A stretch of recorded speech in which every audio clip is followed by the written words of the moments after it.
भाई लोग नमस्कार। तो आप लोग कैसे, उम्मीद है कि आप लोग बहुत अच्छे हैं। तो दोस्तों आप लोग टीजर देख ही चुके हो, कितना बवाल कितना गजब का है। सुपर स्टार प्रमोद भैया में आप लोग के बीच में लेकर आ रहा है एकदम से गर्दा, क्योंकि मैं आप लोग को पहले 2 दिन पहले ही बता दिया कि सुपर स्टार प्रमोद का आप लोग सॉन्ग आ रहा है मार जानी कनखी सॉन्ग का बोला है, जिसमें बता दूं कि आप लोग जो सुपर स्टार प्रमोद पे और आप लोग बीच में एकदम से कुछ नया जोड़ी में देखने को मिल रहा है। आप लोग थोड़ा सा क्लिप भी देख सकते हो, कितना बवाल कितना गजब का है मार जानी कनखी, जिसमें बता दूं प्रमोद यादव कर रहा है और म्यूजिक आर्या शर्मा है और गीत दिए हैं आप लोग जो दीपक दिलमोही, बहुत ज़बरदस्त का है, बहुत ब्लास्ट का है। तो दोस्तों आप लोग जाकर जरूर देखिएगा क्योंकि बहुत ही ज़बरदस्त सॉन्ग होने वाला है, क्योंकि सबसे बड़ा चैनल टी सीरीज से आ रहा है। तो एक बार आप लोग जाकर प्लीज़ देखिएगा दोस्तों।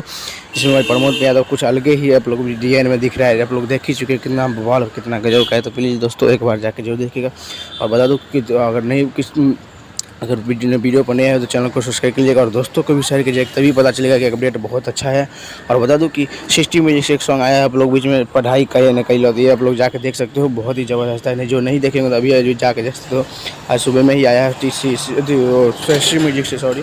तो जाके देखिए और बता दूँ कि ये चैनल आप लोगों से कल आप लोगों के 7 बजे ये सॉन्ग आने वाला है। चलिए मिलता हूँ नेक्स्ट में, तो तक के लिए जय हिंद दोस्तों।